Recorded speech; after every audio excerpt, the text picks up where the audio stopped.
Duncan Preston is perhaps best known for his work with Victoria Wood in Acorn Antiques and as Stan in Dinner Ladies. He has also worked for the Royal Shakespeare Company and has toured as Atticus Finch in To Kill a Mockingbird. He was born in Bradford, and I asked him how he got started as an actor, and did his family have any interest in the theatre? None whatsoever. Absolutely not. No, nothing at all. I went to a church drama group. We formed a church drama group, and we were doing a panto. We were doing Cinderella, I think. And they were going to do a read-through, like in the February, before they put it on the following February. Very keen amateurs, aren't they? Yeah. On a youth club. So had you started work? Did you have a job or training before you did that? I think I was just on my first job, which was the Halifax Building Society. And they said, "Oh, come on, you'll be all right, place, Sonny." I said, "I will not." And anyway, I went and I sat there while they read it, and they said, "What you do, broker's man?" And I said, "I'll help you out, and I'll do it but you'll have to get somebody else to do it later, because there's no way I'm doing it in front of an audience." And then it got. So you were 16 and 17 at the time. Yeah. Then it got to about October, and I said, "No, they hadn't been rehearsing all the time, had they? Yeah, well, we've been rehearsing. That's what they do, isn't it? One night a week or something." So it got to about October, and I said, "Look, who are you going to get to do this? Because it ain't going to be me." I said, "Oh, it'll have to be. We've only got 4 months left." So I did it, and I found. Now you get 6 days if you're lucky. And I found I quite enjoyed it. There was some kind of... And then I joined a rather good amateur group in Bradford, and got a few prizes, and an English teacher who I knew, I used to go in the bar every night, I almost lived there. He came to see a show, and he said, "Have you ever thought of doing this profession, because you know you can do this?" And I thought, and nobody had ever said, that was any good at anything before, and they were dead right. I wasn't any good at anything, and I think, kind of colours your idea, you've got, it just proves that everybody's good at something, and if just the a matter kids of finding today what it could is. find out what they're good at, the world would be a different place. But there's an awful amount of luck involved that you actually hit your target, because there must be thousands, millions of people going through life who've never had the chance to find out what they were good at. That's exactly what I'm saying. Yeah, exactly.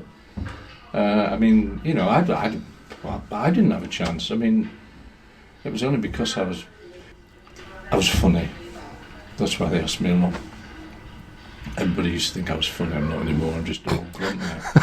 Yeah, but they've just been telling me how grumpy I am upstairs. But with charm, they said. You grump with charm, they said. Anyway, so I joined them, and then this guy came up from a drama school to do a weekend course. They were so keen, they were that keen, and they did courses and things. I didn't want to do any course, I wasn't on that. I'd far rather go and watch Bradford Bulls play rugby league on a Saturday afternoon. I don't want to go and do anything else. So anyway, he came to see a show that I was doing on the Saturday night called A Lily in Little India, and he again said, "Look, have you ever thought of doing this professionally, because you can do it?" And I fixed his car for him, I remember. He had a little Hillman imp, and his throttle had gone, so I borrowed a pair of tights and I mended it so he could get to a hotel in Ilkley that he was going to, and in return he sent me the forms for RADA.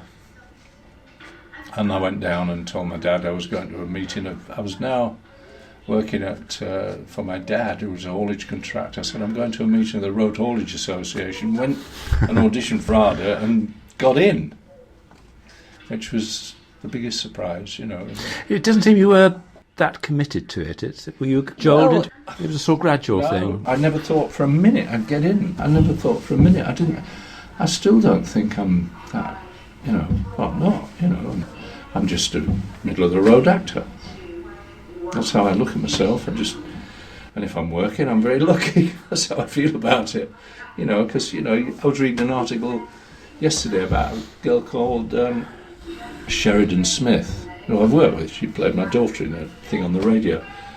And I just thought, that's how it really should be, if you're really going to hit it big.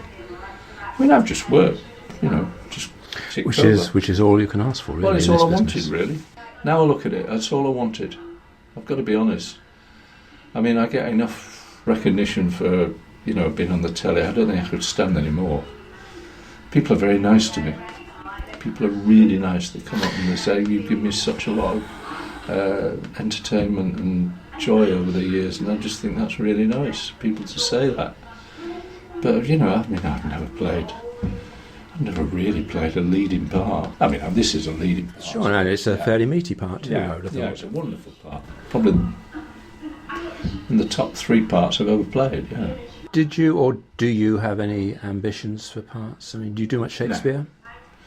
Well, I was at the RSC for 2.5 years, and I played other plays in other places, and I don't have any kind of great reverence for it.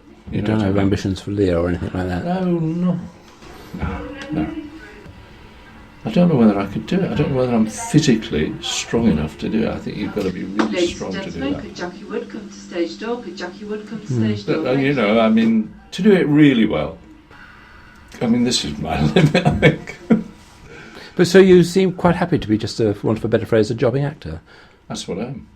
And That's exactly what I am. And if you keep on working, then yeah, that's what I am. Nothing more. And I'm not Ewan McGregor or... No, but you seem, from what you're saying, to have always been like that. Did you never, when you started, when you were at RADA, didn't you think, this is it, I'm going to make it, I'm going to be a big star? Or when you left RADA? All I wanted to whatever? do when I left RADA was, I was only talking about this morning to a guy on the radio. All I wanted to do was to act. I just wanted to do, and I suppose the real ultimate was to go to the RSC and act there. And never even considered going on television. Never even entered my head to go on television. And then I met Victoria Wood, and that changed all that. We'll talk about that in a minute. When you left RADA, you just do rep for a few years? I went straight to Sheffield Rep, yeah. It was the old Playhouse, not the Crucible. Oh, right. I closed it. I closed the old Playhouse. But I was the first person to speak on the Crucible stage. But it wasn't, they didn't have a roof on. It was just a commemoration of the stage being there. And they went up to Nigel Hawthorne and said, "Would you do this?" And he said, "No, get him to do it." And I said, "Oh, thanks a lot." And I was only too happy to do it, obviously. When did you leave RADA? This would have been what, mid-60s? 69. Late 60s. Started on the 5th of January 1970 at Sheffield Rep. And I stayed there for 14 months. And I was very lucky, I met Nigel Hawthorne on that job. And then I met Ian McKellen on my second job. And, you learn off those people, obviously. Even if you don't realise you're learning. Of course. It's rubbing off. And the variety and number of plays you do. Yeah. Do you lament the passing of it, Rep? Well, I don't think it was the best quality work, but it just taught you how to do it. But you'd play parts then you'd never been offered now because you were... Well, no, I didn't really. No? Because I didn't play all the best parts, by any means. I was just there. I can't remember what I did play, to be honest. I remember Nigel saying to me, he was playing the Scottish fella, and I was playing Duncan, believe it or not, in a wheelchair. I was in a wheelchair with a bald head. And he said, you'll go far in this business. Or you should, he said, but there's no justice, so don't count on it. And he was right. But, well, let's go on to Victoria Wood. I mean, he's right about there being no justice. Oh, I see. I mean, you meet no, there is no actors who justice. don't Now, work, this is and what you meet bad actors who do. Well, this is what I was going to say, is that, and what you were just saying about the grounding and the experience you got in Rep. They weren't always good plays, they weren't always good parts, but you were learning the business, and Absolutely. you were learning to... And now when you come into the business, there isn't that grounding. They go straight into a soap, and they learn to play one part over 5 years, and they've had no experience, no... Well, I do a lot of work at RADA. I don't mean I do a lot of work. I'm involved. I know. I go there and see plays. And most of the students that I talk to there, they want to do theatre. They really want to do it properly. So They're lucky if they get work at all. I am so pleased I am not starting out now. I mean, it's not the same as it used to be. It was easier, for sure. You know, there were, as you say, 50-odd theatres. I went to Harrogate Rep before I went to drama school, and I said, a director called Derek Golby, who actually directed Rosencrantz and Guildenstern Are Dead at the National. But long before then, when I met him, he was at Harrogate Rep, and I said, will you give me a job? He said, yeah, I will give you a job. £1 a week. I know. I mean, my bus fare. But they weren't even obliged to do that. They weren't obliged to pay you anything. No, it was student ASM. That's And then when I went to Sheffield, they said they offered me an ASM job, and I said, no, I'm not ASMing. I want to be an actor. I don't want to learn about all the stuff backstage, because I just want to be an actor. And they said, all right. Let's talk about Victoria Wood, because to a certain extent, she created her own little repertory company. Yeah. She had a group of actors. There was you did. and Celia Emery and Julie Wharton and all that. Susie Blake. And those people. Yeah. And Anne Reid and whatever. Did it? Not so much. Not so much. But did it feel like that? We never saw it like that, I've got to be honest. You know, we worked a lot together, but we didn't kind of count on it, because we only worked like maybe 7 weeks a year, you know, we were doing other things. You know, Victoria Wood, as seen on TV, was 6 weeks. No, but dinner ladies, there was quite a few of that. Yeah, but only 16 hours, 16 half hours. That's 8 hours out of your life. Put it like that. You know what I mean? I mean, it's only one was 6, one was 10, and we did it. You do that in 6 weeks or 10 weeks. But I personally am a very great fan of Dinner Ladies. I think it was one of the top comedies. I think it's up there with Blackadder and Dad's Army and all that. Yeah, well, it obviously was. I mean, we were at the same time as the Royal Family, and people were either Royal Family or Dinner Ladies. But there were many more for the Royal Family. I mean, I think the Dinner Ladies was so underrated. It never figures in the lists of top 100 comedies. And the reason is, I think, because the set was wrong somehow. All you could do was stand across the front. I thought it was brilliant. Some wonderful lines in it. I thought it was Pinter. I mean, she has the most wonderful gift for writing and stand-up.